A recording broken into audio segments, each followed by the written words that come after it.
Senator Carper. Thank you, Mr. Chairman. First, I just want to begin by welcoming you, thanking you for what you do for our country and for what those who you lead are doing at this moment for our country. This is an important hearing. I think we all realize that, and every year we realize it. And I must say, when I left here to go to another hearing, there was I just felt not a sense of despair or hopelessness, but a sense of gratitude that we have people like you and the hundreds of thousands of men and women you lead who are willing to serve each day, sometimes at greatly risk to themselves, to look out for all of us and our families. The threat landscape in our country continues to evolve, and it's critical that the United States be prepared to respond to whatever comes next. In recent years, when we have held our annual All Threats hearing, the panel has testified before us in this room that domestic terrorism is the primary terroristic threat in the United States. Specifically, the most consistent threat comes from white supremacists who commit acts of violence motivated by race or by religion. Last month, as a result of the horrific terrorist attack in Israel committed by Hamas and the ensuing war in Gaza, both of which have tragically left thousands of innocent civilians dead and hundreds held hostage, we have seen a rise in anti-Semitic and Islamophobic rhetoric and threats in the United States. The Nonprofit Security Grant Program was established, I think, in 2004. It was established as a means of providing security funding for nonprofit organizations at high risk of terrorist attack, including religious organizations. And I have a question, Mr. Secretary. How is the Department of Homeland Security,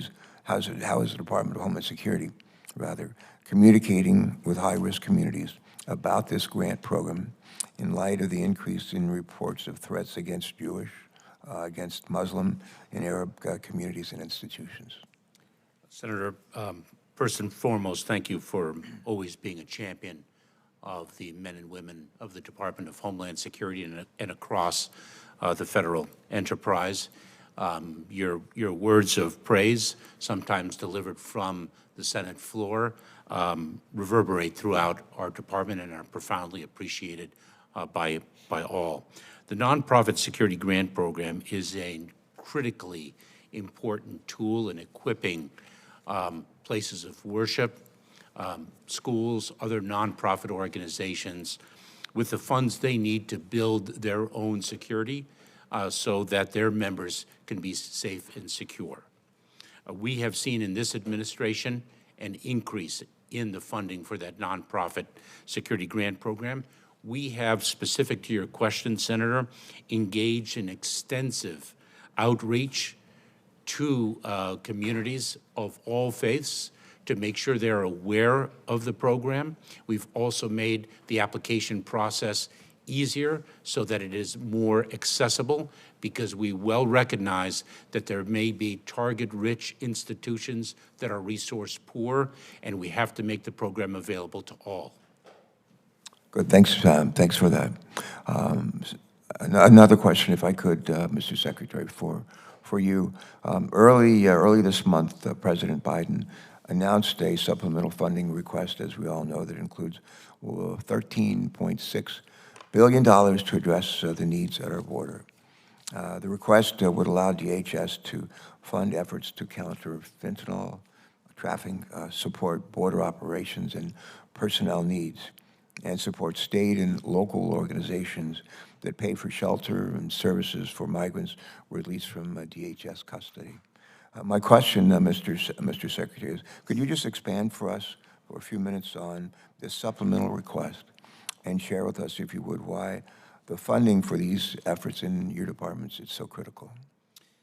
Senator, two foundational points. One is that we are dealing fundamentally with a broken immigration system, and the additional funding, which is critically needed, is a tourniquet. The enduring solution is to fix the system, number one. Number two, we are seeing an unprecedented level of migration throughout our hemisphere, not only at our southern border, but also throughout our hemisphere and, quite frankly, around the world.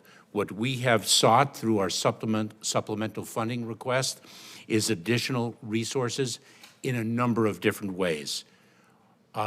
More agents and officers. Every single year since 2006, we have relied on the Department of Defense to supplement U.S. Customs and Border Protection personnel. That is not a model of government efficiency. So we have sought additional personnel, not only in U.S. Customs and Border Protection, but in Immigration and Customs Enforcement and in U.S. Citizenship and Immigration Services, so we cover the spectrum of the immigration process, the enforcement, the processing, the asylum adjudications, and the like.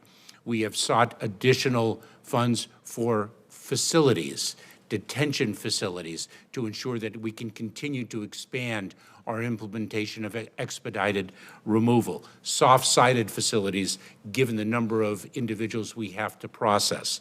We've also sought additional transportation resources so that we can move people efficiently and as needed from a Border Patrol station to an Immigration and Customs Enforcement facility, or so that we can actually remove individuals so that we have the flight capacity to run as many removal flights as is warranted. Those are some examples of the enforcement resources that we have sought and the processing resources that we have sought in the supplemental funding request. My time's not sufficient to allow me Mr. Ray, Ms. Abizad, I don't have enough time to let you respond as well. I'm going to just say the question for the record and ask you to respond in writing. But here's the question.